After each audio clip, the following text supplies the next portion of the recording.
Bapak dan Ibu, acara akan segera kami mulai. Kami mohon perkenan kepada Bapak dan Ibu.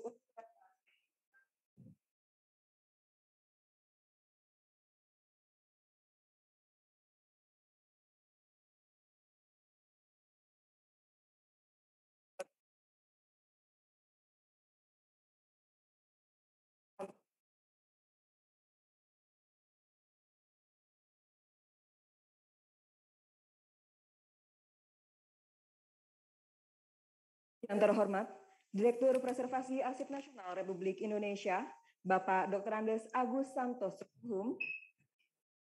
Yang kami hormati, narasumber pada hari ini, Mr. Jonathan Rhys Lewis, serta moderator kita, Miss Octavia Syafarwati. Yang kami hormati pula, Bapak Ibu hadirin yang berbahagia. Puji syukur kita panjatkan karena atas berkat dan rahmat-Nya, kita semua diberikan kesehatan dan diperkenankan untuk dapat bergabung bersama melalui aplikasi Zoom Cloud Meeting ANRI pada hari ini, Selasa, tanggal 7 Juni tahun 2022, dalam acara webinar Preservasi Arsip Seri ke-4 dengan tema Book Review, Preserving Archive. Yang berbahagia, perlu kami informasikan bahwa webinar pada hari ini ditayangkan melalui channel YouTube Arsip Nasional RI. Selain itu, dalam webinar ini terdapat penerjemahan bahasa Inggris, bahasa Indonesia ke dalam bahasa Inggris pada channel Inggris, serta bahasa Inggris ke dalam bahasa Indonesia pada channel Indonesia. Kami harap Bapak dan Ibu dapat menyesuaikan pengaturan webinar pada aplikasi Zoom Cloud Meeting masing-masing. Bapak Ibu yang berbahagia, mengawali acara pada hari ini, marilah kita bersama-sama menyanyikan lagu kebangsaan Indonesia Raya, disusul dengan lagu Mars Kearsipan Indonesia. Hadirin dimohon untuk melakukan sikap duduk sempurna.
menjadi bangsa Indonesia, menjaga kearsipan Republik Indonesia, junjung tinggi identitas bangsa, jaga warisan nasional dan budaya demi kejayaan Indonesia. Kearsipan Republik Indonesia.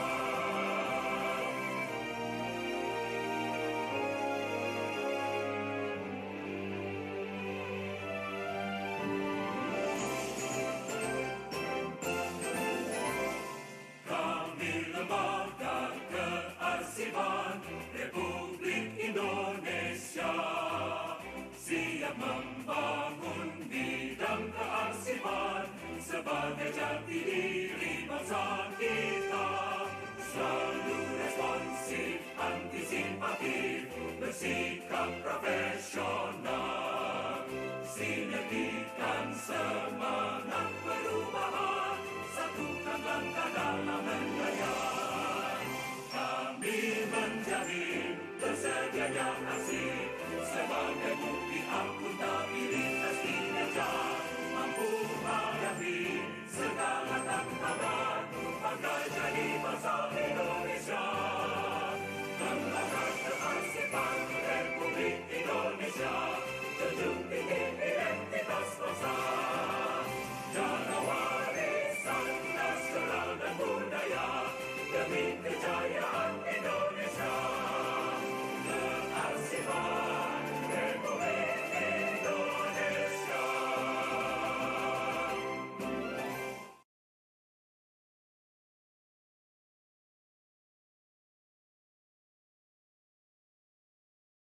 Bapak Ibu yang berbahagia, tentunya kita berharap agar acara pada hari ini dapat berjalan dengan tertib dan lancar. Oleh karena itu, sebelum memulai, marilah kita tundukkan kepala sejenak dan berdoa bersama. Doa akan dipandu oleh Bapak Dwi Ari. Kepada Bapak Dwi Ari, kami silahkan.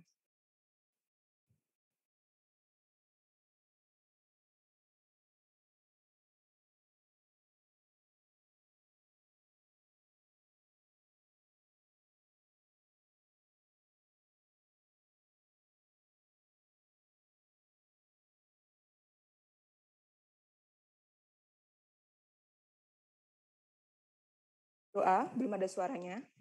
Bapak Dwi Ari, mohon izin, belum ada suaranya. Mohon di-unmute.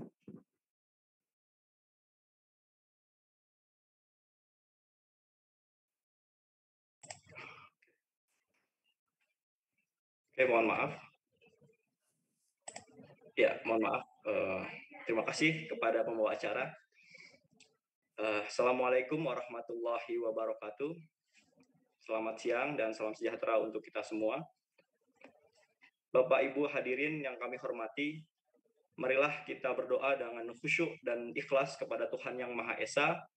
Sebelumnya, izinkan saya memandu doa dengan cara Islam. Bapak dan Ibu hadirin dimohon berkenan menyesuaikan menurut agama dan keyakinan masing-masing. A'udzu billahi minasyaitonir rajim. Bismillahirrahmanirrahim. Innal hamdalillahi nahmaduhu wa nasta'inuhu wa nastaghfiruh wa na'udzu billahi min syururi anfusina wa min sayyiati a'malina. Man yahdihillahu fala mudhillalah wa min yahdilhu fala hadiyalah. Asyhadu an la ilaha illallah wa asyhadu anna Muhammadan abduhu wa rasuluh. Allahumma sholli ala sayyidina Muhammadin wa ala alihi wa sahbihi ajmain. Amma ba'du.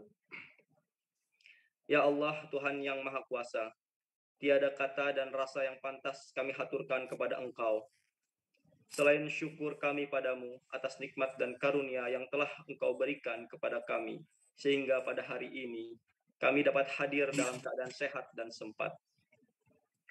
Berkahilah semua langkah dan perbuatan kami, dan jadikanlah kegiatan ini sebagai nilai ibadah dalam rangka ikhtiar kami melaksanakan tugas dan tanggung jawab kami. Ya Allah yang Maha Mengetahui, ilmu-Mu begitu luas dan tak terbatas.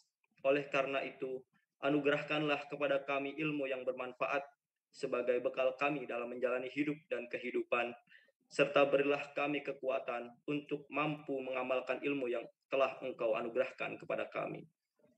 Limpahkanlah kepada kami yang hadir pada acara kali ini kesehatan, kekuatan, kemudahan, dan keikhlasan, serta kearifan dalam mengikuti webinar yang kami selenggarakan ini.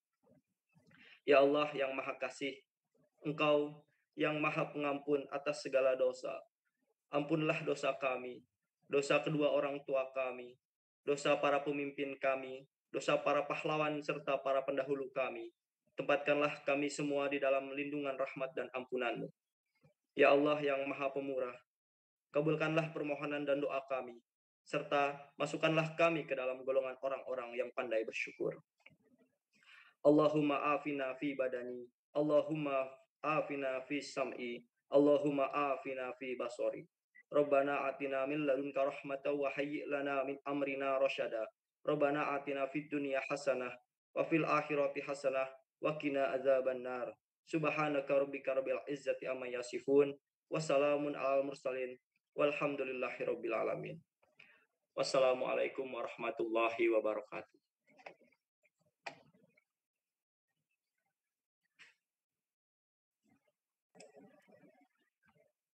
Ya Rabbal Alamin. Bapak Ibu yang kami hormati, sebagai pembukaan acara akan disampaikan sambutan oleh Direktur Preservasi ANRI yang terhormat Bapak Dr. Andes Agus Santoso. Kami silahkan. Terima kasih. Kami akan menyampaikan sambutan Deputi Bidang Konservasi Arsip pada webinar Preservasi Seri 4 Book Review Preservasi Arsip pada tanggal Selasa 7 Juni 2022. Bismillahirrahmanirrahim. Assalamualaikum warahmatullahi wabarakatuh. Salam sejahtera bagi kita semua. Om Swastiastu. Yang terhormat Bapak Kepala Arsip Nasional Republik Indonesia, Bapak Deputi Bidang Konservasi Arsip, Bapak Kandar MAP yang saat ini sedang berhalangan, dan saya minta untuk menggantikan beliau untuk membacakan sambutan ini. Narasumber webinar, Jonathan Reyes, Preservation and Collection Management Consultant dari UK Inggris. Yang terhormat para pejabat struktural dan fungsional dan para peserta webinar, baik yang berada di ruangan Zoom maupun di laman YouTube Arsip Nasional Republik Indonesia. Pertama-tama marilah kita panjatkan segala puji dan syukur kehadirat Allah Subhanahu wa Ta'ala, Tuhan Yang Maha Esa, yang telah memberikan kesempatan dan kesehatan sehingga pada hari ini kita dapat berkumpul secara daring melalui Zoom meeting maupun kanal YouTube ANRI dalam kegiatan webinar Preservasi Arsip Seri 4 dengan tema Book Review Preservasi Archive. Para hadirin yang saya hormati, Indonesia merupakan negara tropis yang terletak di garis khatulistiwa. Letak geografis Indonesia yang berada di wilayah tropis menjadi tantangan tersendiri dalam melakukan preservasi arsip. Kondisi iklim tropis dapat memicu kerentanan kerusakan arsip, termasuk juga dengan terjadinya bencana alam di berbagai wilayah Indonesia. Proses kerusakan arsip di daerah tropis sangat kompleks dengan suhu yang hangat dan udara yang lembab sepanjang tahun, mengakibatkan arsip akan cepat mengalami pelapukan dan rentan rusak jika tidak disimpan dalam suhu dan kelembaban yang sesuai. Dibutuhkan tindakan preservasi yang tepat secara preventif maupun kuratif untuk melakukan pelestarian arsip dalam jangka panjang. Arsip preventif lebih diutamakan yaitu dapat menyimpan, pengelolaan, hama terpadu, reproduksi dan alih media, dan perencanaan menghadapi bencana. Dalam mengelola tempat penyimpanan arsip sebagai salah satu aspek penting dibutuhkan pengaruh peralatan berupa sistem pendingin udara atau AC dan pengatur kelembapan dehumidifier yang terkait menyangkut usia arsip. Di dalam Undang-Undang Nomor 43 tentang Kearsipan disebutkan bahwa preservasi arsip statis dilakukan untuk menjamin keselamatan dan kelestarian arsip statis dan dilakukan secara preventif dan kuratif. Dalam hal ini, preservasi untuk menjamin kesediaan arsip untuk dapat diakses dan mampu bertahan lama adalah mengutamakan upaya preservasi preventif dan tetap mengutamakan preservasi secara kuratif. Tantangan saat ini adalah teknologi berpacu dengan cepat. Sementara itu, Preservasi masih dihadapkan dengan arsip yang dengan media lama yang sudah mulai usang. Video format lama, masalah pelapukan, arsip berbasis kertas dan peta yang cenderung mengalami keasaman akibat faktor internal. Film yang mulai mengalami Fumigation syndrome dan semakin cepat rusak.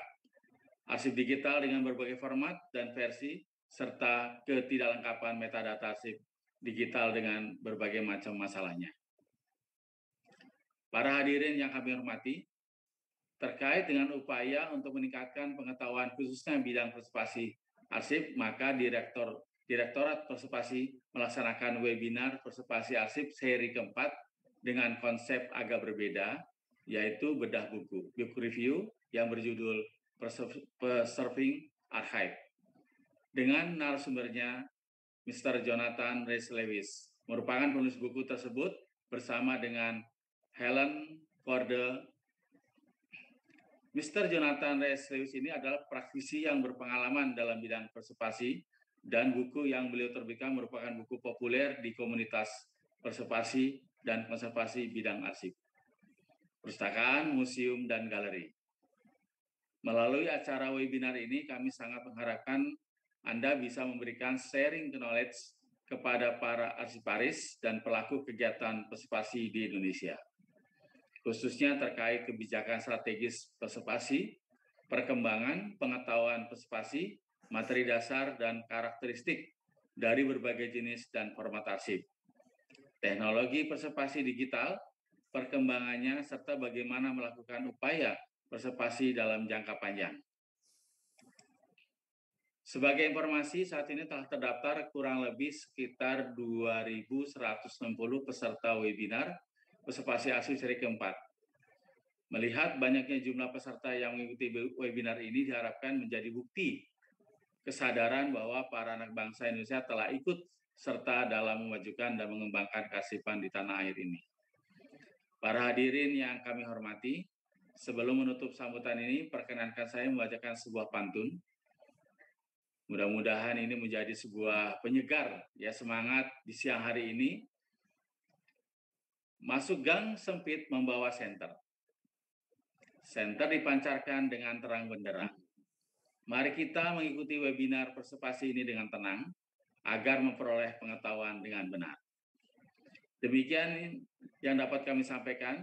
Dengan ini, maka kegiatan webinar Preservasi Arsip Seri 4 saya menyatakan secara resmi dibuka. Selamat mengikuti. Wassalamualaikum warahmatullahi wabarakatuh. Selamat siang dan salam arsip. Deputi Bidang Konservasi Arsip, Dr. Kandar MAP.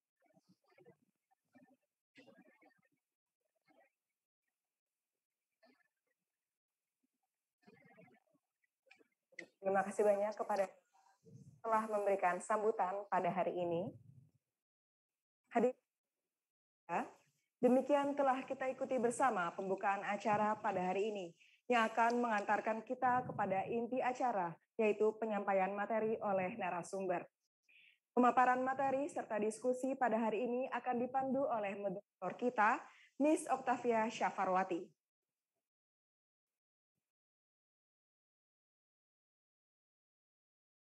Selamat siang, Miss Octavia. Selamat siang, Miss Aski. Bagaimana kabarnya? Baik, Alhamdulillah. Bagaimana dengan kabar Miss Aski? Alhamdulillah, saya baik. Alhamdulillah. Bagaimana Miss Octavia, sudah siapkah memadu jalannya diskusi pada siang ini? Insya Allah saya sudah siap. Baik, kalau seperti itu saya silahkan kepada Miss Octavia untuk dapat mengambil alih acara. Baik, mohon izin Mbak Aski.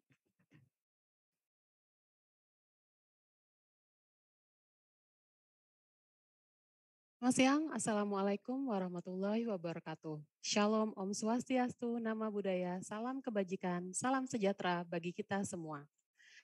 Bapak Ibu peserta yang terhormat, perkenalkan dengan saya Octavia. Pada kesempatan kali ini akan bertindak sebagai moderator dalam webinar ini.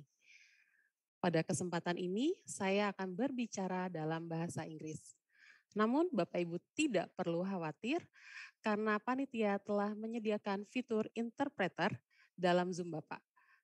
Bapak Ibu dapat mengklik logo Globe Dunia dan memilih bahasa sesuai dengan penyajian materi.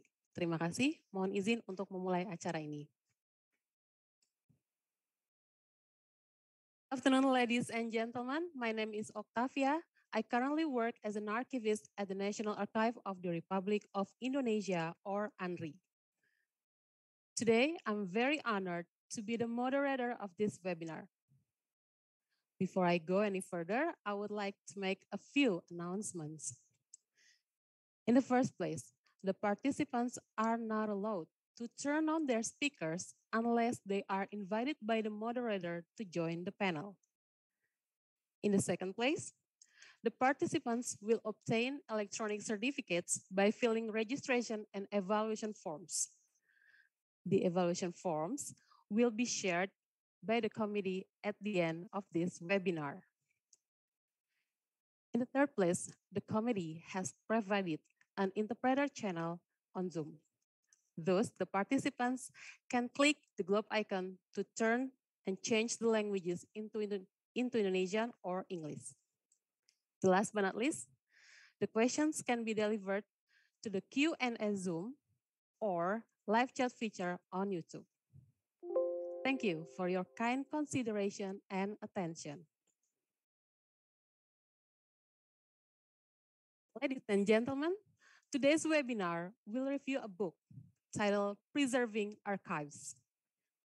It is written by Helen Ford and Jonathan Reyes Lewis. As we already know, preserving archives is the mean to ensure access of archives. Today, we are very lucky to discuss and review this book. I repeat, today we are very lucky to discuss and review this book with one of the author, Mr. Jonathan Reyes Lewis. I would like to ask the committee to show the profile of Mr. Jonathan Reyes Lewis. Thank you.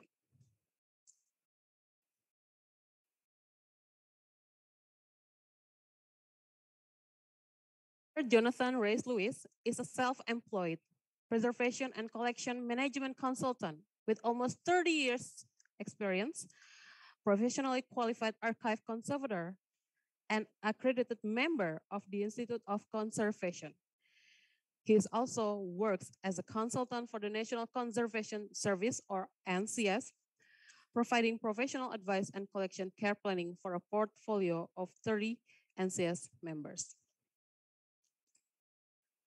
Gentlemen, please welcome Mr. Jonathan Reyes Lewis. Good morning, Mr. Reyes Lewis. Hello, nice to see everyone. Yeah, nice to see you. How are you doing? I'm doing good. It's early today for me in the morning in the UK, but it's a nice sunny day, so I'm happy. So the weather is good in the UK, right? Yes. Yeah. Okay, anyway, thank you for joining our webinar. That's my pleasure. And we are kindly looking forward to your presentation.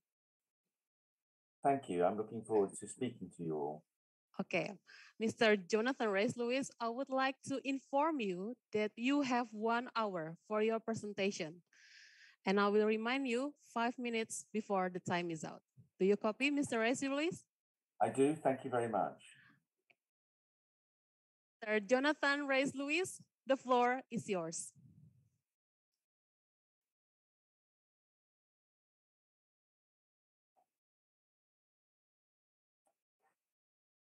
Okay, thank you. I'm just going to... Right. Hello to everyone. I'd like to thank the National Archives of the Republic of Indonesia for inviting me to speak to you today. My thanks also to my colleagues on the panel, those who have organized this session, and a heartfelt welcome to archive colleagues across the Republic of Indonesia. I'm very fortunate to have the opportunity to talk about the book that I co-authored with my colleague, Dr. Helen Ford. And as you can see in this first slide, the book covers a very wide range of topics. I'm going to concentrate on a few of those today, but those of you who are aware of the challenges of preservation and conservation across archival collections will know that there are many strands to the job that we have in hand. Firstly, I wanted to look at the kind of definition of really my work and the world in which I instruct people. And preservation has a number of different meanings. In the UK, we now tend to talk more about collections care, primarily because that is more understandable to managers and politicians.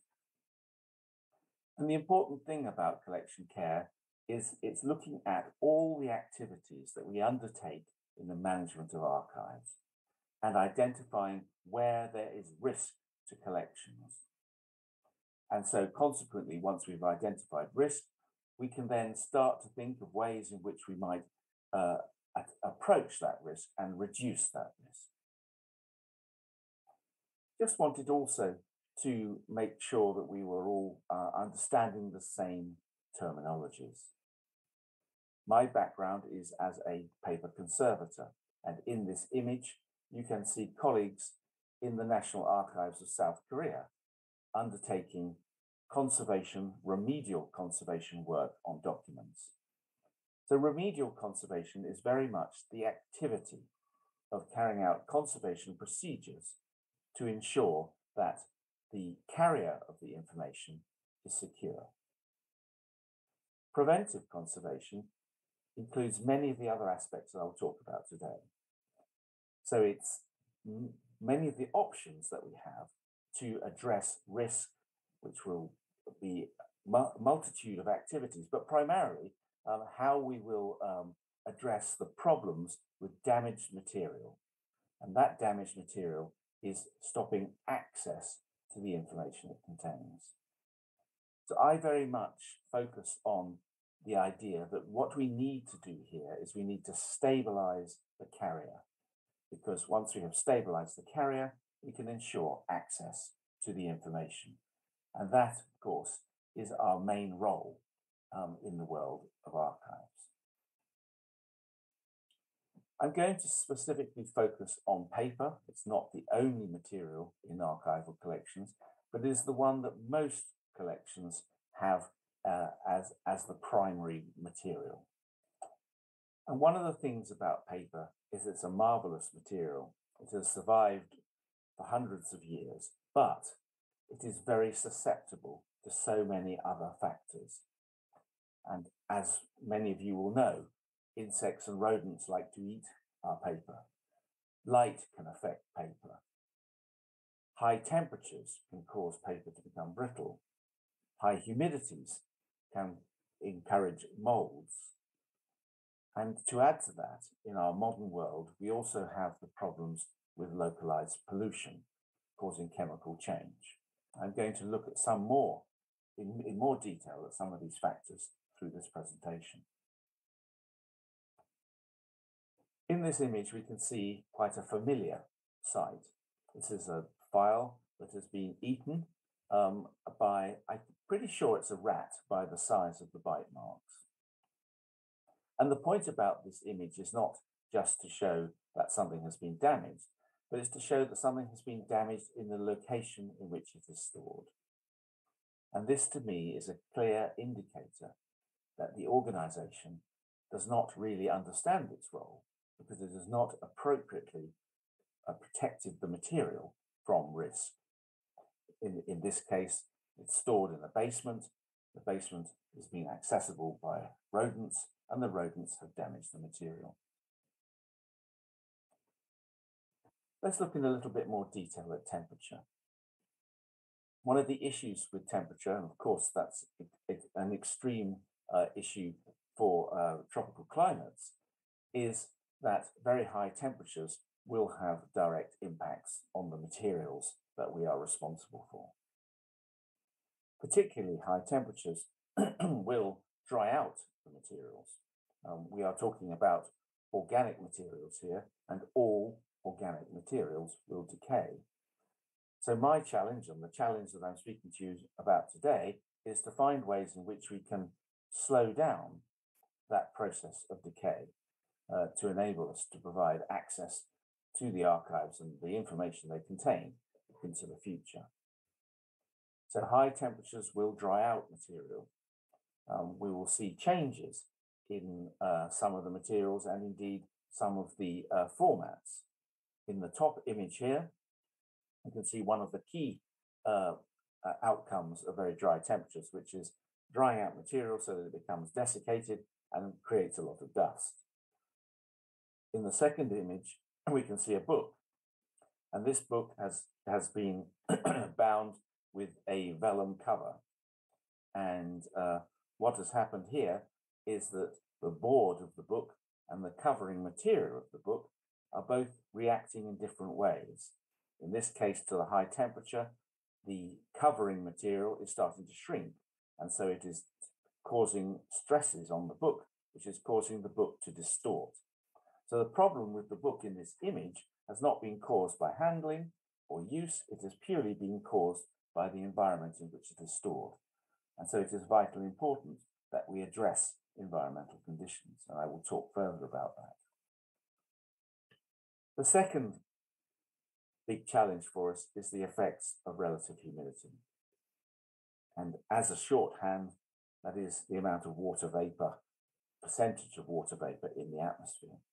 And of course, this is another major problem for tropical climates.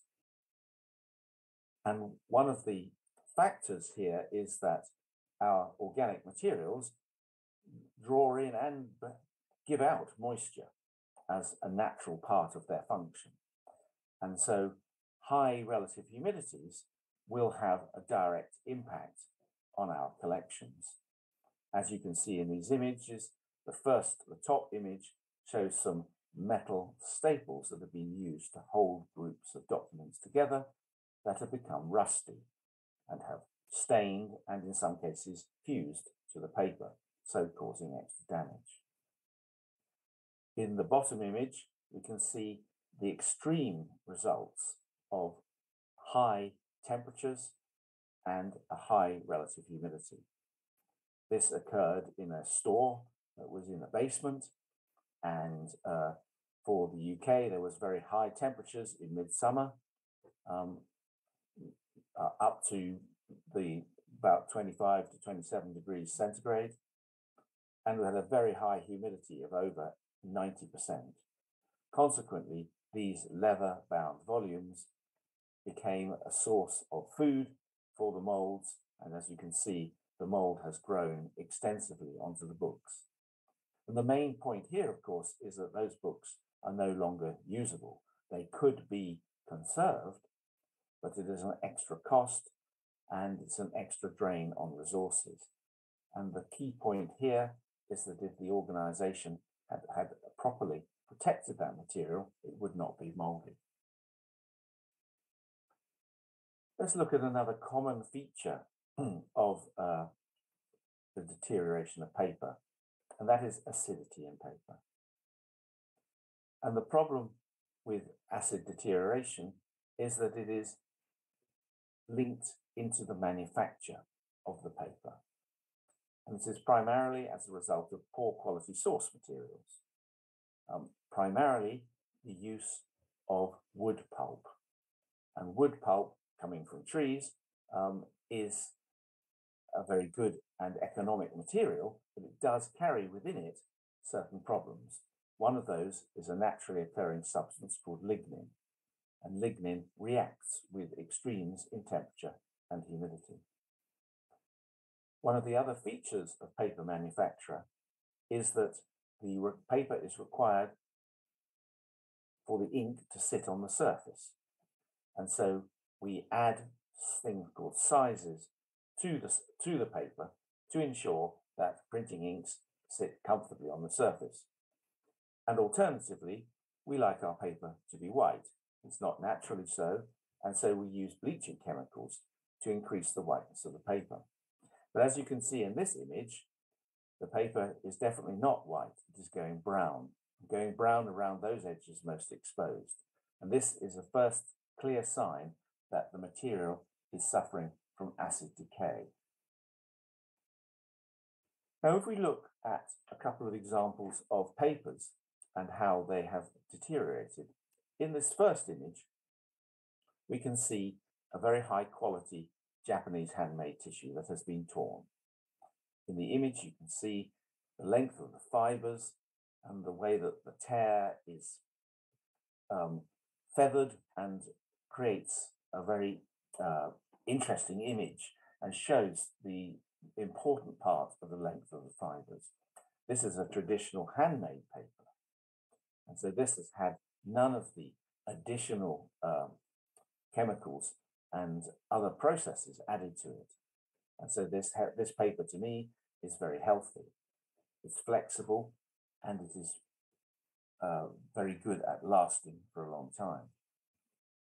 If we then look at this image showing a piece of paper that has suffered from acid deterioration, we can see that in this case, it's not flexible. The paper doesn't fold, it cracks. Pieces break off. There is no longer the fiber length that gives paper strength. The acidity within that paper is breaking down that integral strength. And so pieces of this document are being lost. And every time this is handled, more pieces will be lost. And ultimately, the text itself will be affected. And so the content of the carrier, the important information, will become so damaged that we are losing information. And as I said before, one of the other features is that the paper also becomes discolored and becomes a brown color. I next want to talk a little bit about buildings, because in the world of archives and in my experience, generally, we don't have an awful lot of choice over our buildings. Of course, in the opening video, I was able to see that the National Archives of Indonesia, the building is obviously of a very high quality. But many archives, and especially smaller organizations, will not have the resources for a new building. And so the building will be of a whole range of different types. And as you can see in this slide, I'm identifying some of those. It may be large or small. It may not be in the place we want it to be. For your speaker, it's not working. Poor quality. My speaker's not working?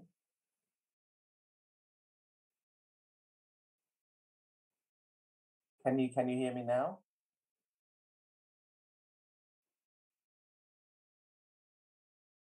Okay. Is it all right for me to carry on? Thank you. As you can see in this image of the National Archives of Cameroon in the city of Yaoundé in Africa, this building was previously a printing press, and it has been repurposed for archives. And the good thing about that type of building is it was built very strongly, and of course the floor loadings will be strong as well to support all the machinery. So we know that a building like this, even though it has been repurposed, will be able to be useful for the long-term storage of archives. In my time working with the International Council on Archives, I carried out a building survey across members of the ICA. And one of the questions we asked was, where is your archive situated? And as you can see in the results, that the biggest majority were in both a city or a town. Very few were in the countryside, which means that significant risks present themselves from being based within an urban environment. And let's just look at some of those risks. Some of them will be well known to you. Floods and the problems with water getting into the archive and damaging the collections. The risk and threat of fire. Security of our collections. The impacts of insects and pests. The fact that there may be a military installation, or there might be civil unrest, causing a major risk to the long-term security and preservation of the collections. So these were all factors that were identified by ICA members. In this image, I'm showing of a archive in the United Kingdom, in fact, in Scotland. And this building is at the head of a river estuary. And of course, with current problems of climate change, we are unsure about sea levels into the future. And so the choice for this archive to be in this position is quite a risky one. It's near to the water, but also it's in a mountainous region that has heavy rainfall throughout the year. One of the ways in which we can start to address the needs of collections is by utilizing standards. And standards may present themselves in a whole range of different ways. We may have our local standards of our organization. We may have professional standards, and hopefully we have national standards. In the United Kingdom, of course, we also work with our colleagues in Europe, and for the wider global community, there are also international standards. I'm going to look at a couple of those. But first, I wanted to show you an example of no standards. But in some ways, this very badly presented material is seriously at risk from pipework above, from poor security of the doors, from the fact that it is it's in a basement and there are damp problems on the walls. But one of the things that has happened here, of course, is that at least the material is raised above the floor. But I hope that all of you will agree that this is not the way that we should be storing archival material. I just wanted quickly to look at two of the most current standards. ISO 11799 is currently under review, but that will become the key international standard which will be applicable across the world. And it will focus on very much on buildings, and will also contain information on collection care. And so having access to standards is, of course, a very useful strand of our preservation strategy, because when we are encouraging and negotiating with our organizations and our management for extra resources, it's very useful for our profession to be able to refer to international standards that define the benchmarks of what is required in the activity of storing and preserving archival collections. For Europe, we have a new standard, BSEN 16893. And I'm going to read out the title: Specifications for the location, construction, or modification of buildings or rooms intended for the storage or use of heritage collections. So this is very wide. This is not just looking at archives, it's looking at all organizations that would be having the responsibility for the storage of heritage collections. But one of the interesting things about this new standard is it's very much focused on ensuring that the specifications for buildings think carefully about the way that buildings are used and their sustainability. And this is a very important change, certainly in the world of Europe and the way that we approach buildings.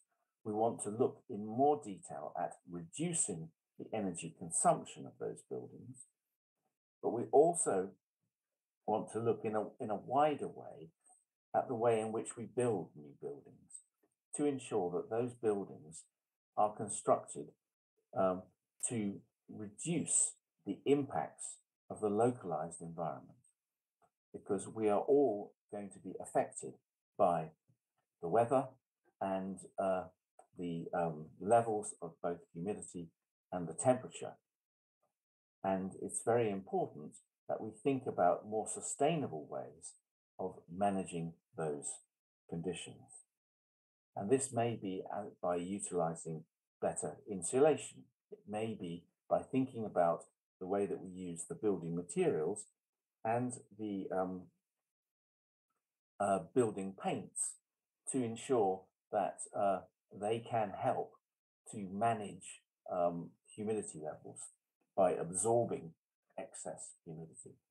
This is a complex area, but it's one that is developing and very much is becoming part of the thinking in the United Kingdom. Of course, that's driven not just by wanting to reduce the impact of the building on its localized environment and its environmental impacts, but also driven by cost. The important thing for us, though, about managing collections and managing our buildings is being able to demonstrate the impacts of our environment on our collections. And one of the ways that we can do that is by monitoring. And I'm going to look at those 4 areas of pollution, light, temperature, and relative humidity. Now, the important thing about monitoring is that it enables us to be sure that what we are trying to do, we are doing. We cannot tell what the temperature and humidity is without using equipment and to gather and record environmental data. So the important thing about gathering data is that we can show what the situation is, but we can also look at the way that our local weather environments impact on our buildings. And that then gives us a better understanding of how effective our buildings are in protecting the collections. Additionally, monitoring enables us to interact and liaise with other specialists in our organizations, because if we are going to fully understand and manage our buildings, we need to be working with our building specialists and the engineers who understand the full function of the buildings in which our archives are stored. Now, the first one, atmospheric pollutants, of course, will be well known to all of us, and is becoming more and more of an issue across our world with the impacts of climate change. Of course, pollution is primarily resulting from our success as nations. As we become more economically effective and we produce more and more products, we require industrialization.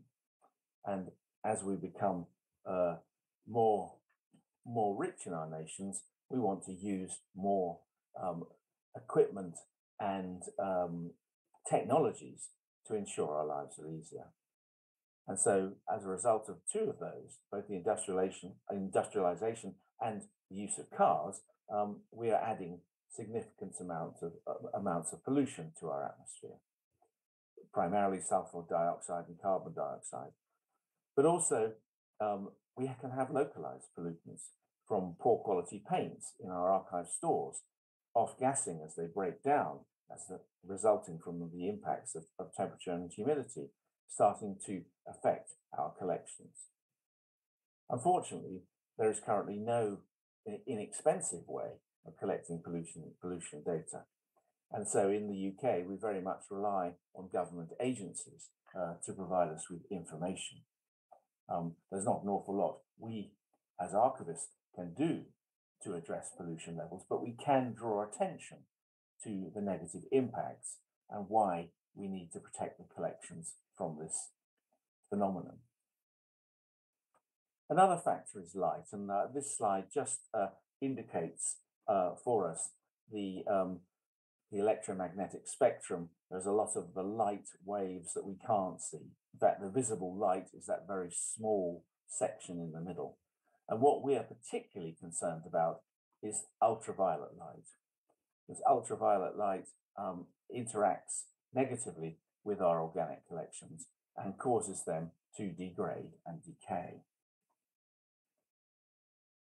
And one of the challenges of understanding the effects of light is being aware that light has 2 key elements.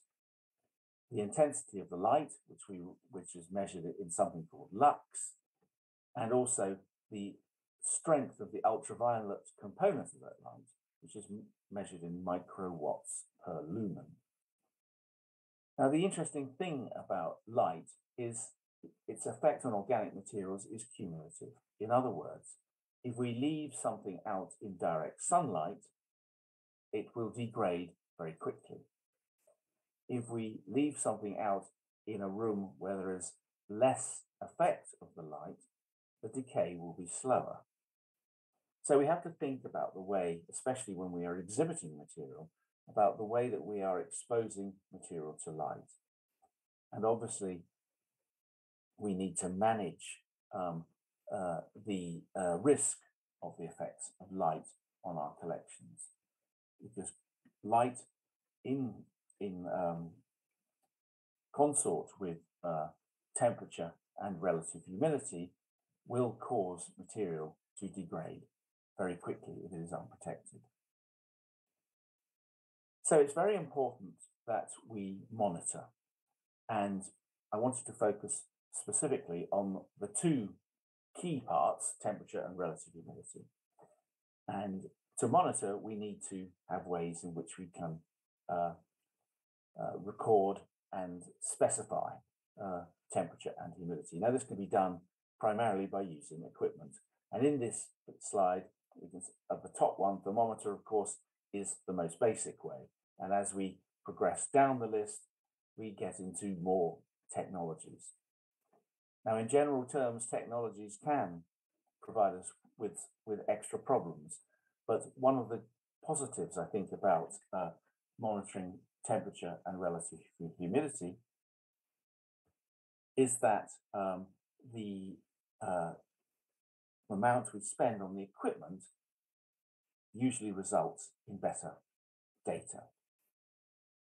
I wanted to look at the use of recording data loggers, because this is what I am using primarily in my own work, working with a range of different clients. And we utilize data loggers so that they can be placed within the storage area or indeed within the boxes of the collections to gather accurate data about temperature and humidity. And as you can see from this slide, there are a wide range of different data logger pieces of equipment, and you can get ones that show a digital display, which is in the first image, which is quite useful to have in collection areas so that anyone passing through can immediately see what the condition situation is. Now, the real important impact that digital data logger systems have had for us is that it collects and stores the data.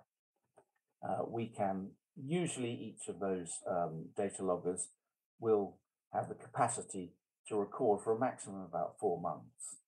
So we can work out a cycle of accessing that information for monthly, or we can do it as much as we want. But what I tend to do is program the loggers to collect data approximately every 20 minutes. And this tends to give a good spread of the collected data across the time period. Of course, all these electronic pieces of equipment are reliant on their battery lives, and so those need to be checked. But the really important thing about the data logger is that we can download that data onto a computer and utilize that data, and I will come to that in a couple of slides. Now, the really important thing about monitoring is that we can't say anything very meaningful until we've got a year's worth of data, because we need to have that overview that takes us across the seasonal changes. And when we look at the data, we can then see how much of an impact the extremes of our seasons have on the internal environments where our collections are stored. And the good thing with a data logger is we can produce graphs and charts. And graphs and charts are particularly effective when we are, talking to management and reporting on the situation, because a graph is very easy for anyone to see if there are any problems.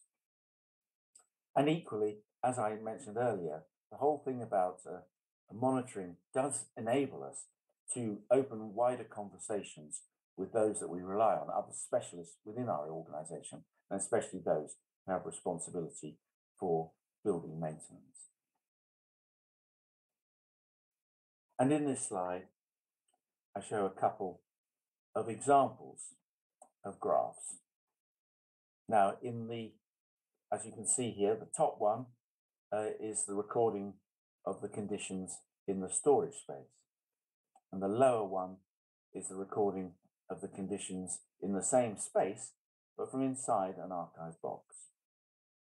So if we look at the top one, you can see that the temperature is on the left-hand side and the humidity is on the right. The humidity is the lighter blue and the temperature is the darker green. And as you can see, through this period in the UK, which is going from high summer into early winter, we can see that the temperature is very high, far too high for UK collections at the end of August. It's almost up to 28 degrees centigrade. But then come the mid period of September, we can see that temperature then drops from about 25 degrees C right down to nearly 19 over a period of about 3 or 4 weeks, and then stabilizes in the range, but still too high in my opinion, in the range of 23 to 21. You can also see here that the humidity moves around quite a lot, influenced by the temperature, of course, and the humidity is set within a range of quite a wide range, really, between sort of 40 and 60% over that period. But I think the important thing to notice here is that both the temperature and humidity in the top graph are moving up and down an awful lot. There are a lot of peaks and troughs. We then look at the lower image and we can see that even though, on balance, the temperature is, in my view, a bit too high, the differences are quite significant. The changes are much more gradual. The impacts are not so extreme. And that's really what we're looking for. And that really brings us into something I'll talk about a little bit later, which is about the function of packaging. Now, within our collection storage areas, we may record poor quality poor quality environmental conditions. And so we need to look at why that might be, because the conditions will be reflective of some other problem. It might be that we have high relative humidity because there is a building problem, or we're close to sources of water. It may be as a result that our building doesn't effectively insulate the internal conditions from the external conditions. It may be that we don't have control over the building totally, that we share that building with other tenants, and that their considerations are very different to ours, and they of course will produce other risks. Or that in what tends to happen the most frequent is that as a result of a lack of resources, there is poor maintenance of the building fabric and or the supply of equipment and services. Now, I wanted to show this image of the National Archives of South Korea because this is a fascinating building. And in theory, this would completely go against some of our thinking about the ideal building, because we've got a lot of glass. But in fact, they thought this one through, and the building itself is a fairly featureless box, but it's set back away from the glass, enabling that environment to not penetrate so quickly onto the main building. And the main building itself, of course, is insulated against the impacts of its local environment. Now, I wanted to talk about something that is developing in the United Kingdom. Now, of course, it may not be so applicable to tropical environments because it's much more difficult to control temperature and relative humidity. But what we're realizing is that our mechanical air conditioning systems have generally become unsustainable. We can't afford them, and they are having a significant environmental impact on the locale. We've also found that, of course, one of the other problems is with any equipment is that it does wear out if it's being run 24 hours a day, all the time. And so that's adding an extra cost to our organization. We've also, unfortunately, come across the fact that the building engineers that we need to work with don't really understand what it is we're trying to do and don't really understand our collection needs. And so when we ask them about temperature and humidity, they immediately default to office conditions, which is not what we're asking for. In many cases, equipment breaks down, and this causes other negative factors. But the new standards are looking very much at how our collections and especially how our buildings can work to protect those collections from the impacts of their external environments. And again, I just wanted to look at the National Archives of South Korea to show you the extent of the plant in that particular building. It's a fantastic and incredibly well organized provision, but it does show the impact of the need for resources to ensure air conditioning systems. And maybe we need to think about other ways in which we can address those needs of our collections. And current research and linked to the standards that I was talking about earlier have shown that our archive materials, the materials that our archives consist of, can exist in a much wider range of conditions than we originally thought. We don't need to have what, certainly in the UK, we used to have very tight requirements of temperature and humidity, and it was almost impossible to maintain those. But from the building monitoring data, we can then start to understand more about the collections and then to set better environmental parameters. Now, in the new standard, it's very much specifying that over a year's collection of data, the upper limit for temperature should be 23 degrees centigrade, but this should only be for short periods of time. And what we're looking for is an average of 18 degrees centigrade over the annual period. That's for the majority of our archival materials. But what we have now identified is that there is one particular area and material that we need more specialist response to, and that is plastic photographic material. That will include negatives and film, both acetate and nitrate, and that this material has to be frozen and needs to be below minus 30 degrees C. So this is really causing us some interesting challenges in how to resource those needs. Right, now I want to look at packaging, and the key thing about packaging is thinking about exactly what we're trying to do with that. And the main reason we're using packaging is to enable us to protect the collections. But of course, it does help us to contain dusty material, or indeed to protect our collections from dusty environments. It enables us to keep groups of material together it keeps things secure. It helps us when we're moving material around. It minimizes a number of the risks that we've been talking about by providing a direct buffer to the environments that surround the material. And also, it does help us to set best practice and so play a public relations role with our users. They can see that we care for our collections by packaging them appropriately.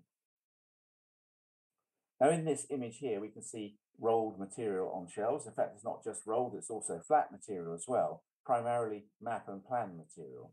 And quite a lot of thought has gone into how to store this material. But I hope you can all see that quite a lot of it is unprotected.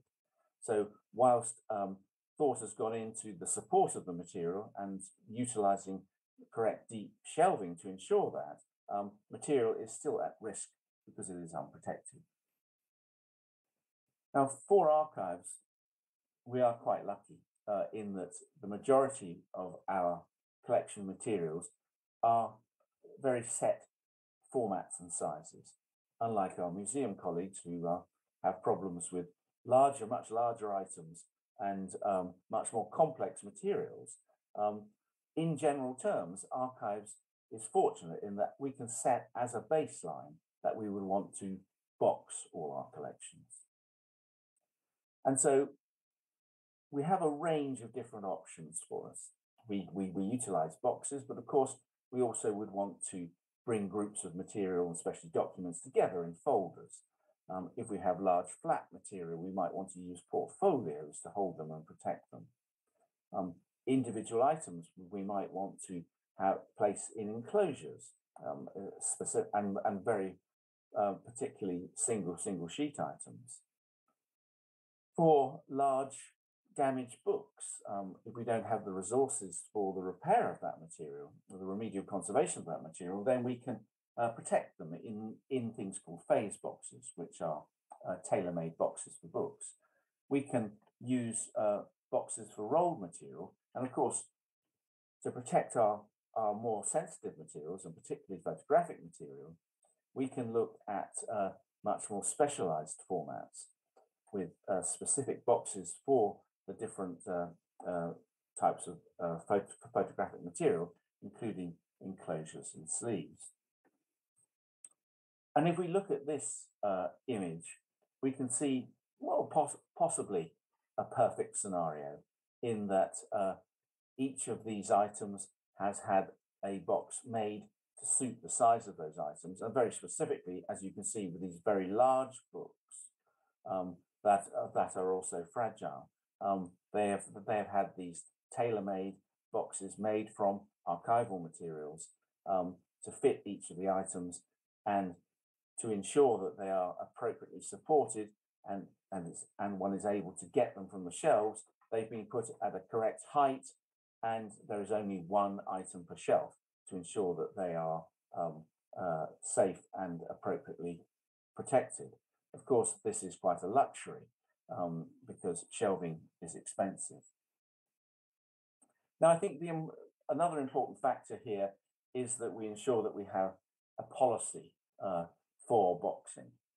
And the important thing about this is that by boxing, we stabilize material, we produce a uniformity to the way that we store different archival formats, which means we can ensure that that material is protected. As I said, the box and the packaging will provide a buffer against environmental conditions. It provides protection against access to pests. It does provide protection also from dust, and as has been proven, that an archive box can protect material from localized water leaks. But what we're after is good quality materials, and we need just to focus on that for a moment. And in this slide, you can see a very poor quality box that has been made from poor quality source materials and has degraded.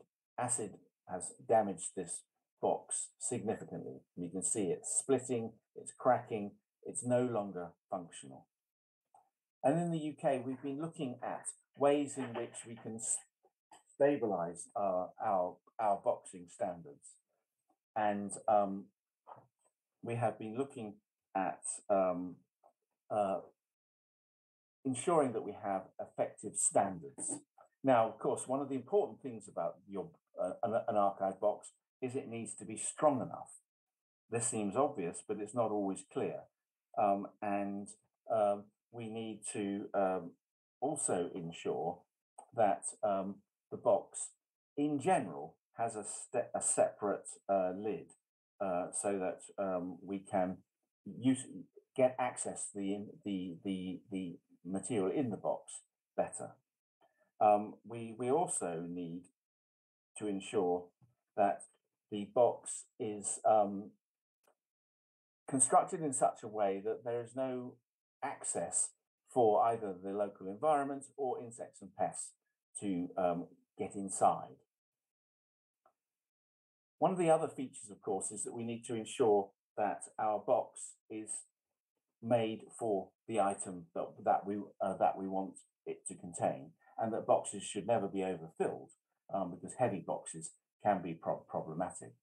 And looking at this image here, we can see what possibly, certainly in the UK, is an ideal solution.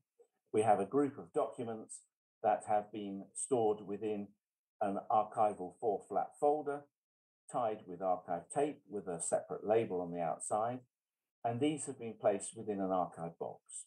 So obviously the folder has to be large enough to contain the documents, and the box has to be large enough to contain the folders and ensure that you can get your hands inside to retrieve the items easily.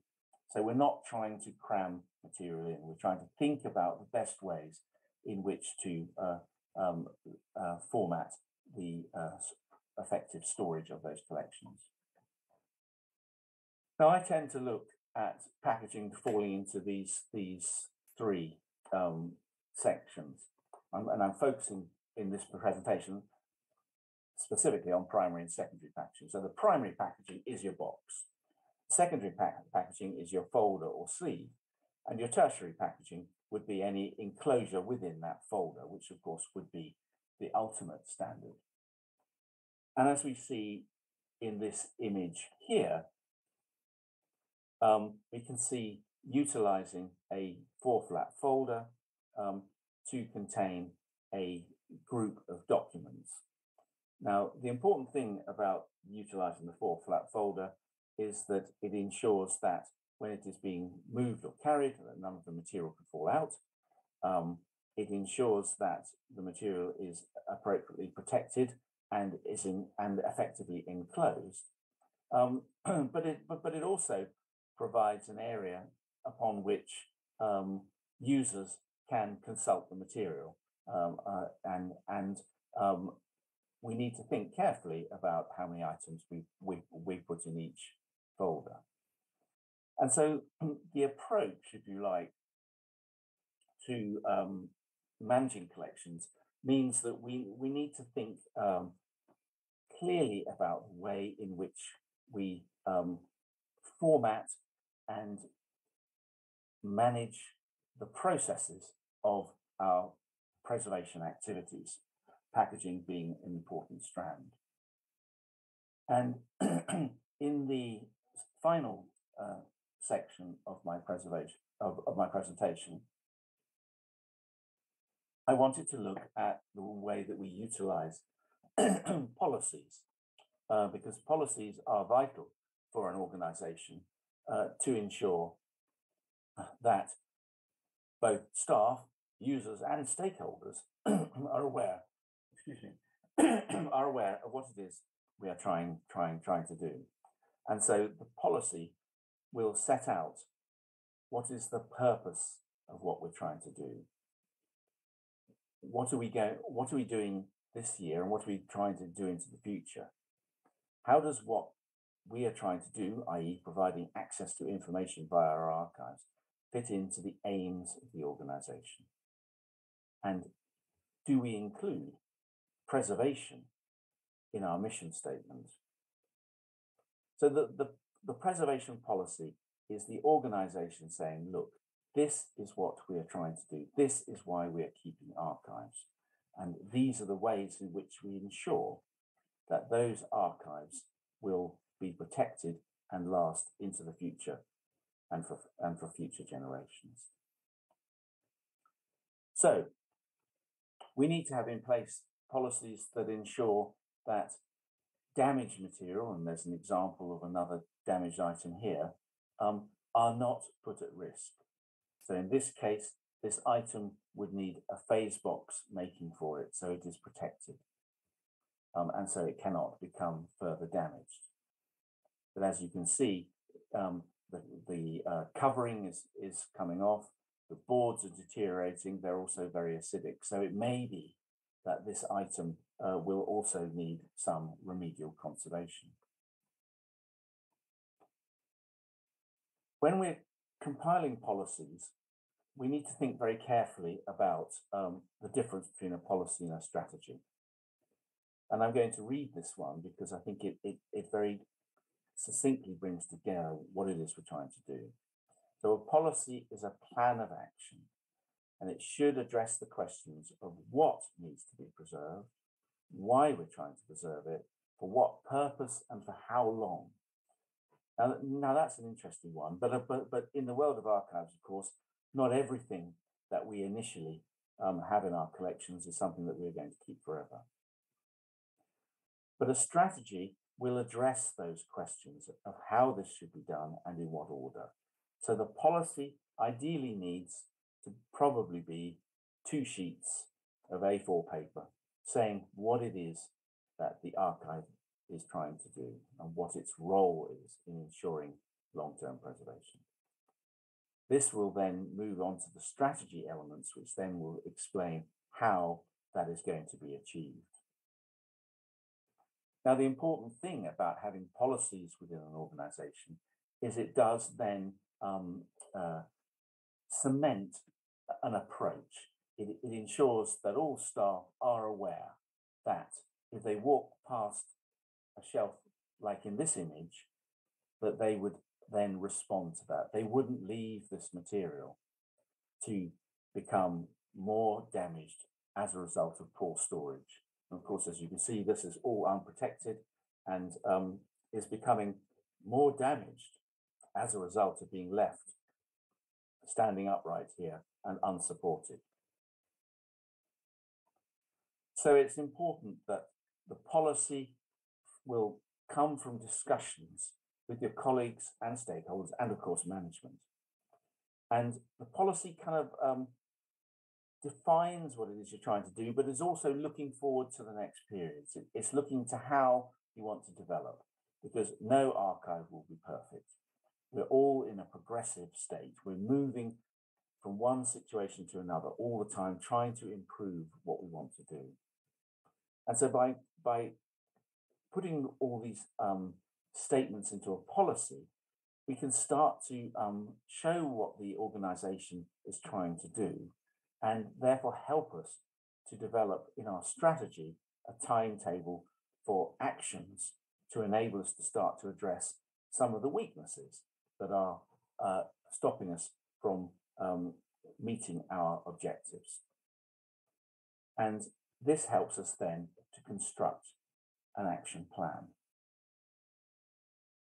Again, I wanted to highlight things that I see an awful lot in the United Kingdom when I'm going around. This is a perfect example of an organization that has taken in a new collection because they didn't want to say no to that collection, but they don't have anywhere effective or any room to store it. So it's been stored on the floor. And we have to ask ourselves, would it be better not to have that collection than put it at risk of being stored on the floor, where if there was a localized leak, it would be immediately affected. If there are insects and rodents in that space, that material is totally unprotected. And it is also filling up the gangway, so we can't get access to other material, which you can see behind, that has been properly packaged in some cases. So there's some muddled thinking going on here. But if we had the policy in place that set out how our collecting policy would work, then these things wouldn't happen. Okay, so when we're looking at the strategy, that will then flesh out what we've set out in the policy. And the strategy will, of course, set out our action plan, but it may draw attention to areas where we need extra support. This might be resources, it might be more specialized input, and we need to be open to that. And this will then enable us to bring together a practical action plan. This action plan then will set targets and apportion budgets and so on, and identify areas of training and development. But the important thing I think we need to remember about preservation is that we need to consider all elements to address the needs of our collections. In the UK, we have got over the years, become too narrow about the way that we think about things. We don't, for example, we don't necessarily want to use commercial external storage, but in this case, that would be a way in which we could safeguard the collections. Our preservation policy will set out our responsibilities. It highlights the way that we would want our collections to be used and we would want people to use them. So it promotes the use of standards. It helps us to ensure that our staff have regular training sessions and that where appropriate, we can support volunteers to effectively handle and preserve the collections.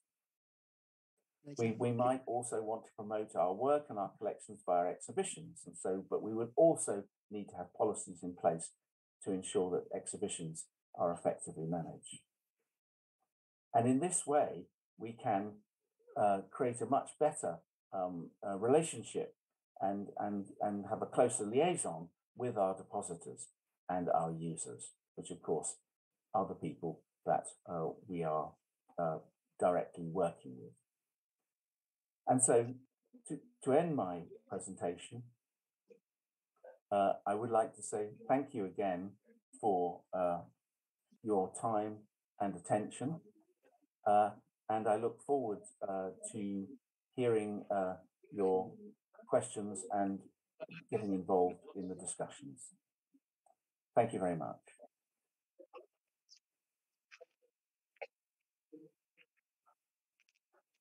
Thank you, Mr. Jonathan Reyes for your remarkable presentation. All right, ladies and gentlemen, now we come to the discussion session. In this webinar, we have 3 sessions of Q&A. So I would like to ask the committee to show the question, please.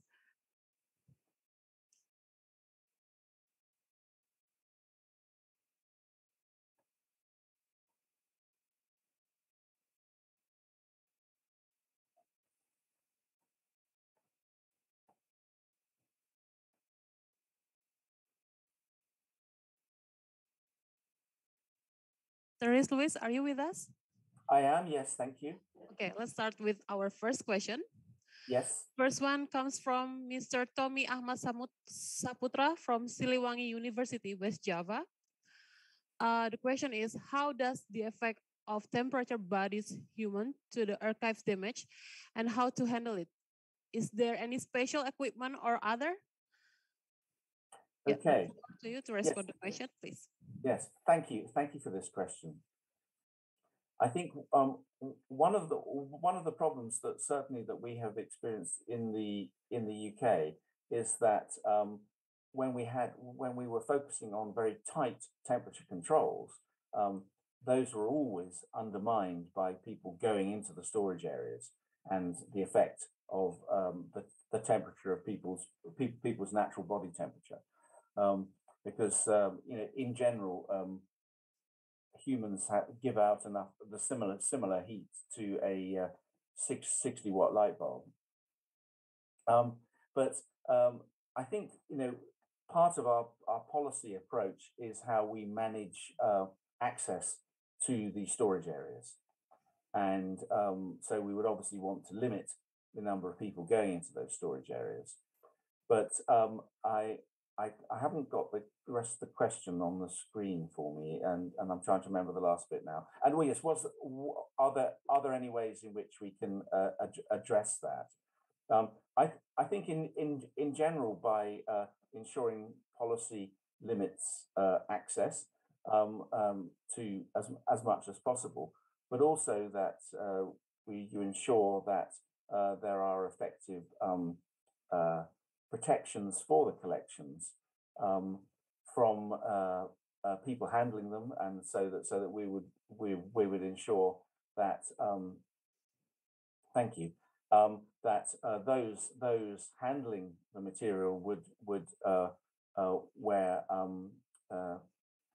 gloves, but only not linen gloves, but would wear gloves as shown in the video, nitrile gloves, and that when certainly members of the public are handling collections, that we ensure that the material is appropriately supported, so that it's not damaged by use.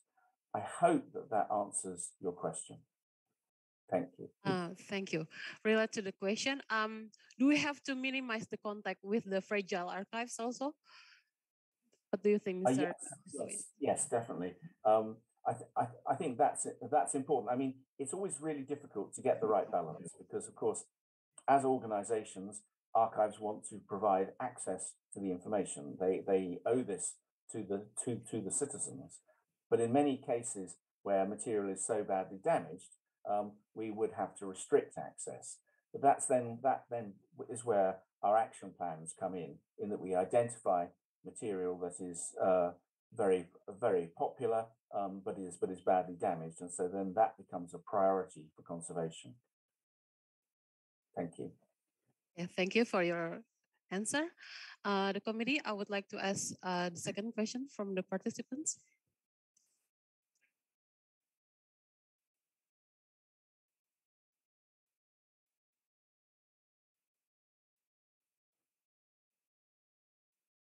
Yeah, ladies and gentlemen, as you can see, we are experiencing some technical issue.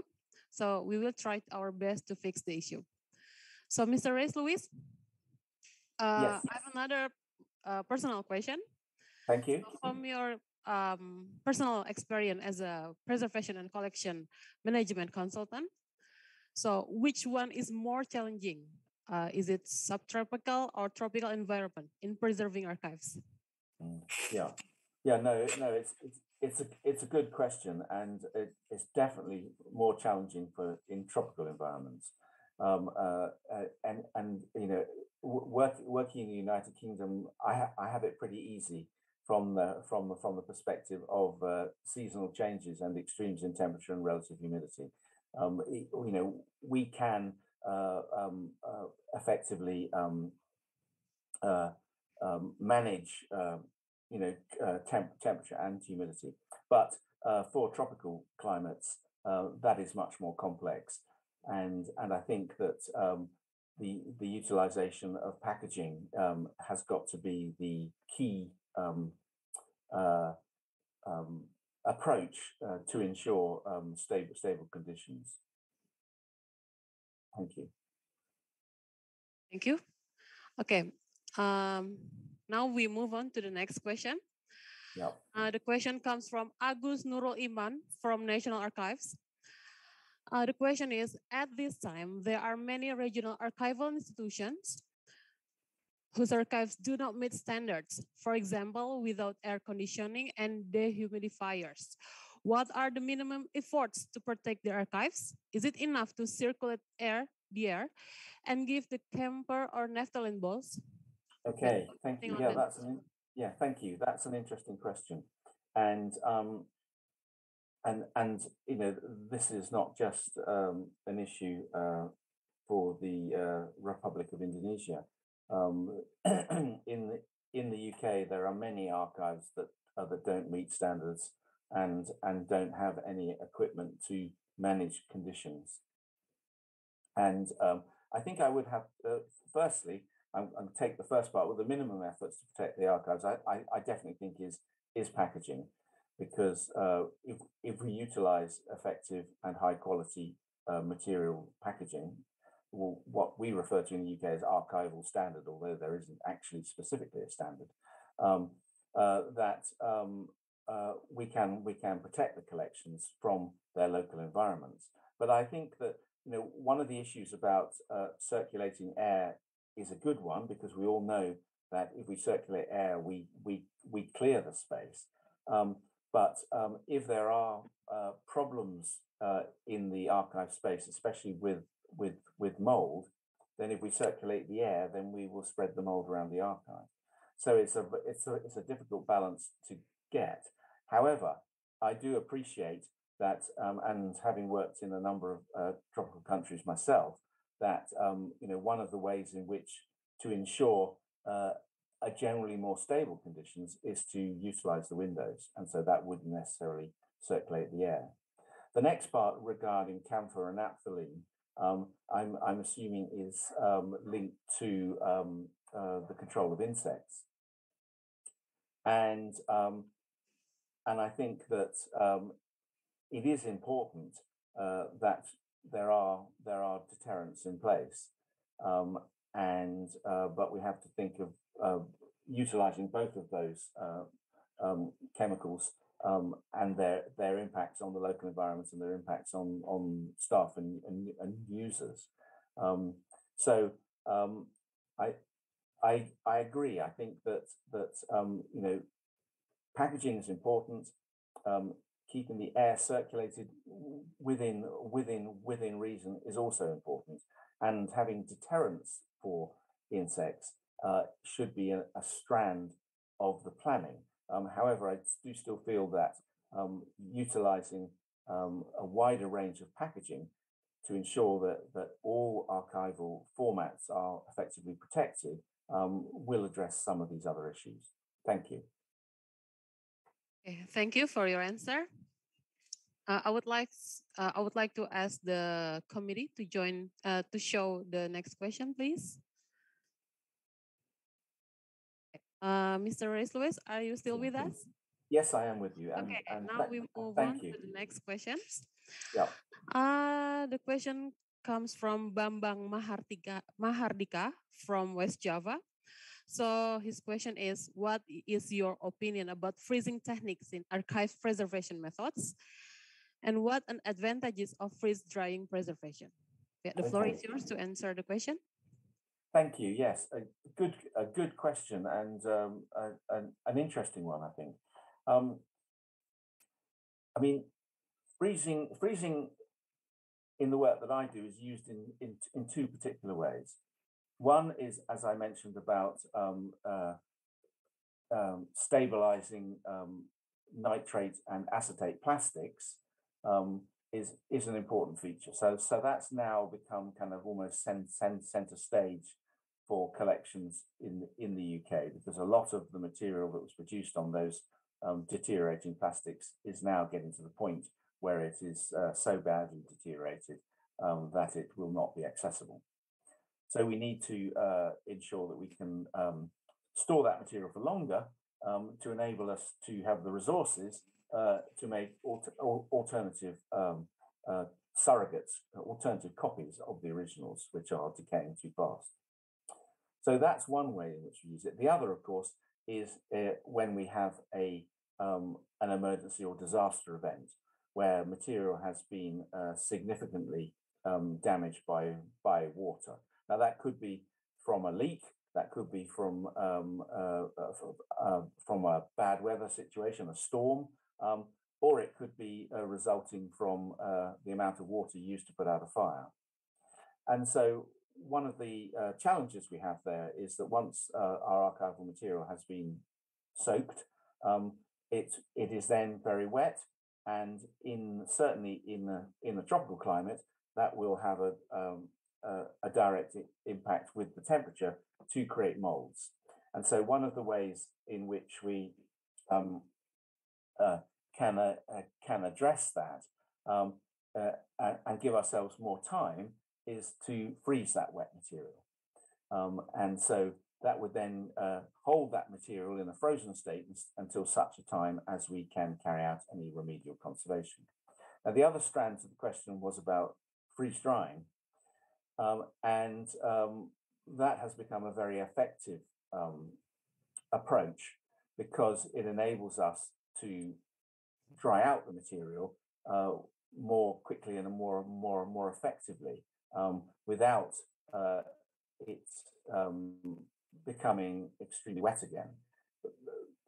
I think that the technologies that certainly we're utilizing more now is using vacuum freeze drying, so that by freeze drying in a vacuum, we can enable the water to go from the solid ice state to the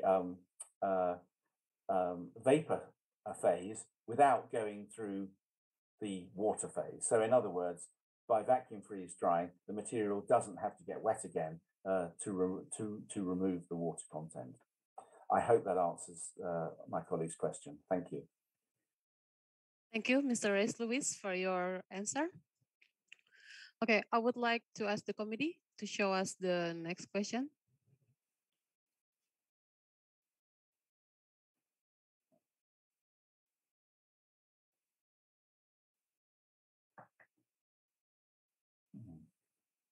Our next question is from Andi Samiaji Alwatonia from Institut Kebangsaan Nusantara.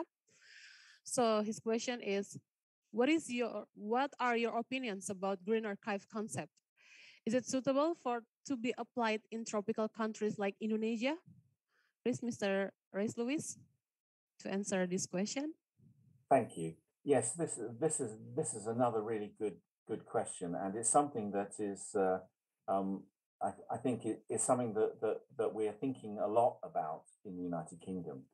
How can we utilize new green environmental technologies to reduce not only the impact of our buildings on the local environment, but also to reduce our costs overall. And of course, inevitably,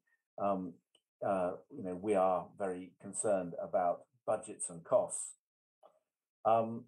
And one of the things that I think has worried me is that, in general, the archive world, certainly in the UK, has not really addressed this issue. They're starting to now, but in my opinion, that's rather too late. But we are being kind of forced to think more about this because of the new standard, which is wanting us to build more sustainable buildings. Trying not to use air conditioning systems if we can get away with it. Thinking about the way that we utilize building materials and how well we insulate our buildings to manage conditions. Whether it's suitable in tropical countries, I think is an interesting one. I mean, obviously, you have an advantage from the point of view of solar energy. So those sorts of green technologies, I think, could be very useful. I mean, we're certainly thinking much more about the use of electrical lighting in our storage areas and in our buildings to ensure that they are, we use daylight quality bulbs. That in the storage areas, the lights are on timers, so that they automatically switch off, so we're not using too much energy. And I think my honest answer to the question is it suitable?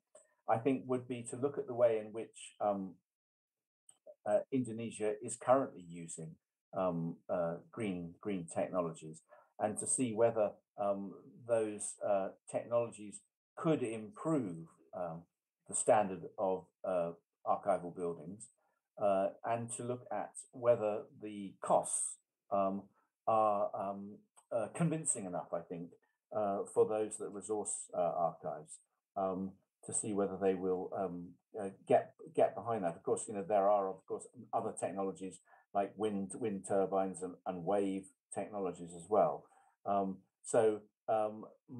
think my answer is, it's a good question. I'm pleased that it's been asked, and I would encourage colleagues to explore this more in your own country and see what current resources are available. Thank you. Thank you for your answer. Mr. Reyes, if I'm not mistaken, you have already mentioned about storage building in Canada, right? About the concept of green archives. Yes. Next to question from Trina from University of Indonesia.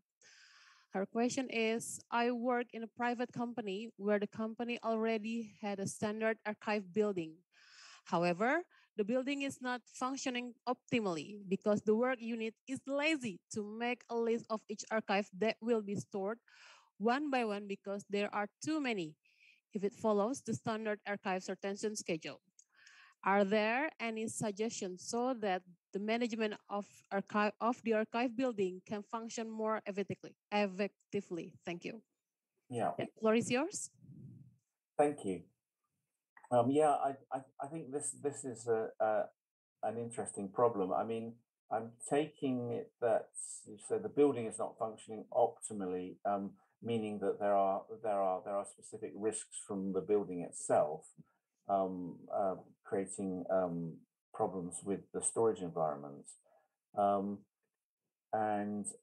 But also, I think the other point you're making here is that if you were to follow standard archival cataloging procedures, then the task ahead is too much for the resources that you have, and I think that that is a. If I'm reading the question right, it's really saying that basically the amount of collections in the building are becoming too many for the building to manage, and that of course is a wider discussion, I think, for the organisation, because if they're continually taking in collections that they don't have the space for, or they don't have the resources to effectively catalogue and manage them, then they need to think carefully about what it is they're trying to do. And that goes back to that policy issue I was talking about in the presentation. I mean, what is it that this organization really wants to do? And are they the right place to store these collections? These are difficult questions. They are ones that we struggle with in the United Kingdom. And as I think some of you are aware, I do work as a private consultant.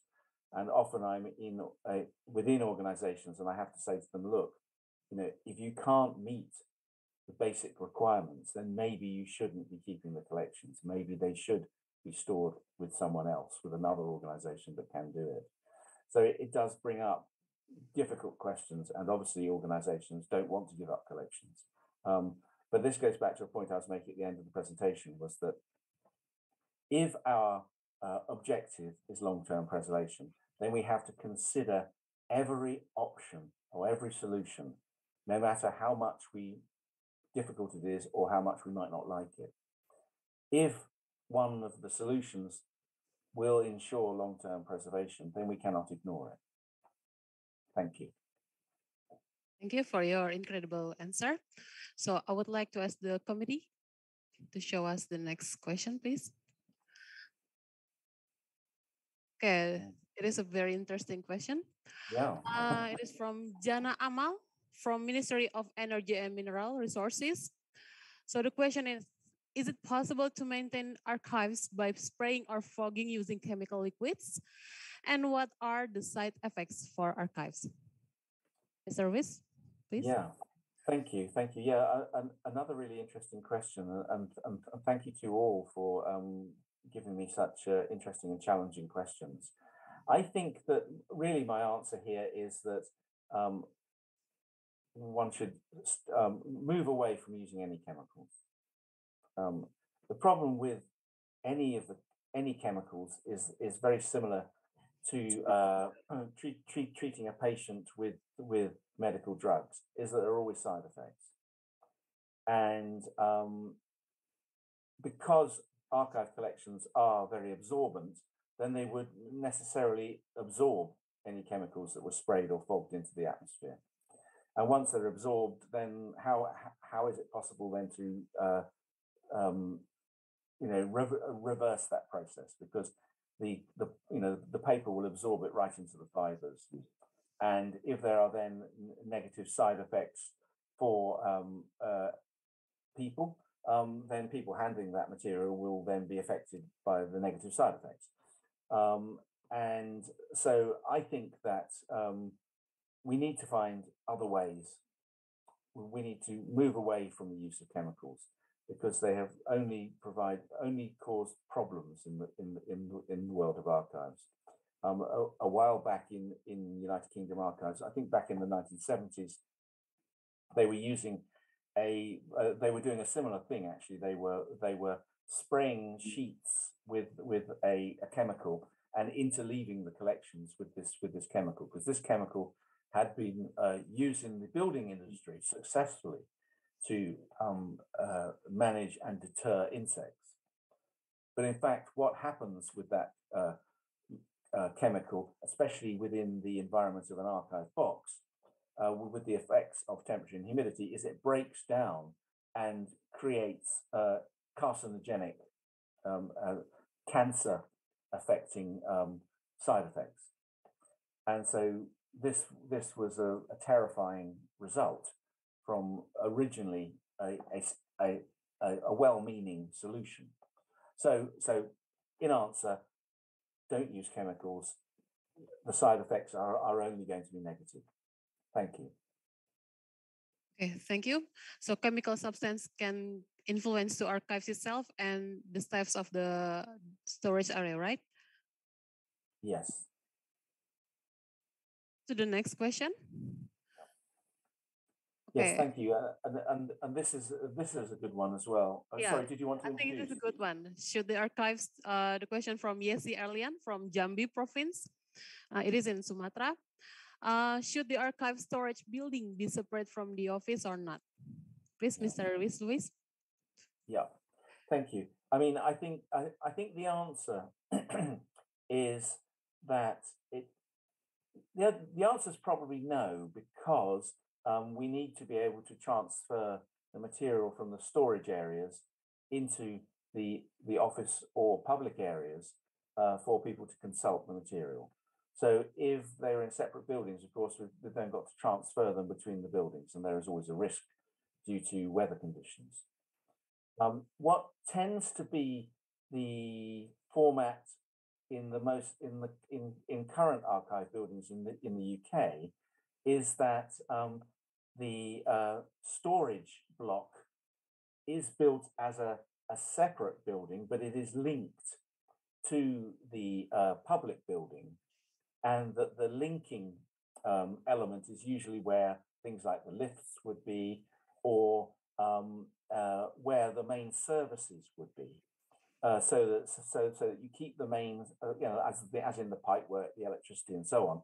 You keep them separate in this joining area, which keeps that risk away from the collection storage areas, and that I also think it's important that we ensure that the public are aware that the collections are close by. That's part of the, in my experience, that's part of the experience of going to an archive for users, is that they are close to the collections, that they understand the importance of the collection spaces. Thank you. Okay, thank you for your incredible answer. So we move on to the next question. So this one is very interesting from Arif from Ministry of Law. His question is how to maintain archives in narrow room with a large number of archives, and how often do you carry out fumigation in the archives building? Please, Mr. Reyes Luis, to answer this question. Thank you. Yes, as I say, another quality question here. Okay, I think the issue here is not how you maintain archives in a narrow room, but why you're using a narrow room. And if you've got, if the room is not sufficient to store the quantity of material, then I think you need to be looking at an alternative site. Now, that's very easy for me to say because I'm not there, and that may be problematic, and there may not be any other options. However, I do feel that we need to make the organization understand and work for the archives, and that a good case needs to be made for these archives to be moved to a more effective space. Looking at the issue of carrying out fumigation, again, this goes back to the earlier answer I gave about the use of chemicals. It depends on what you're doing the fumigation for. If the fumigation is for insects, which I'm thinking it must be, then that is a difficult one, and it may be that the building is not secure enough, and so that it is easy for insects and other things to get in. Obviously, my kind of a standards answer would be, well, you need to make sure that things can't get in, but that's easy to say. So I think that my overall feeling is that it's definitely problematic carrying out fumigation in the archive stores because of my points about chemicals. However, if it does have to happen, then how often you carry it out, I think would depend on the extent of the insect problem. And I think that probably what one needs to do is to work more closely with someone who specializes in the insects to learn about their life cycles and their breeding cycles to ensure that at appropriate times of the year, then that is when the fumigation will be carried out, so it has the biggest impact. But I would still be uncomfortable about the use of chemicals in the storage areas. So thank you for that. Okay. Thank you, Mr. Reyes Luis. Okay, we have our last question from Mr. Dedi Febri from National Archives. Okay, this is very interesting question. So his question is, how much effect does the light of the scanner have on archival damage? Please, yeah. Mr. Reyes Luis. Yes, thank you. I mean, it's an interesting question, and I mean, if we go back to the thing I was talking about light and about cumulative, I think that a single scan will have limited, if any, effect.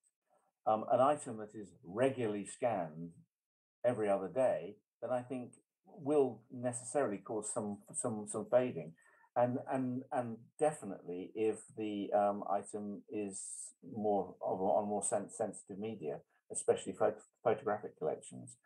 So with the situation where something is being regularly scanned or photocopied, I think one then has to think about making a surrogate of that, so that it doesn't need to be regularly, the original doesn't need to be regularly scanned. So you are removing that risk by providing an alternative to the original. But again, that should also be a discussion, I think, with the manufacturers. If there are going to be significant amounts of photographic material being regularly scanned, then I think they need to be made aware of that concern. Thank you. Okay, thank you, Mr. Jonathan Reyes Luis. Unfortunately, I have to wrap up this discussion session. Mr. Reyes Luis, would you like to share your final remark before I close the session? Thank you. Yes, I would. I've been really encouraged and interested to hear the questions that everyone has asked, and also seeing the two videos, I could see that archives in the Republic of Indonesia are in extremely good hands, and there are many really important and effective procedures and approaches being taken to ensure long-term preservation. I'm also delighted that the book that Dr. Helen Ford and I co-wrote has been of use to you all, And please, if there are any subsequent questions, then I would be more than happy to be contacted by email and answer those if that was at all helpful. But primarily, I do again want to thank the National Archives, my colleagues on the panel, everyone listening, and especially those who organised this seminar for making it work so well for me, being so far away from you all, but still being able to talk to you. So thank you very much. Thank you, Mr. Reyes. Ladies and gentlemen, before I close this session, I would like to briefly summarize today's discussion. So the main point is preserving archives is very crucial to ensure the access of archives. In taking care of archives, there are numerous challenges that are facing in preserving archives. Standards, policies, strategies, and best practices can be utilized to manage this issue. The memory collective thus can be passed on to the next generation. I would like to say thank you to our incredible and competent speaker, Mr. Jonathan Reyes, and I would say thank you to the participants for being lively in this event. So I'm Octavia signing off from this session, and I would ask Mrs. Aski to close the webinar.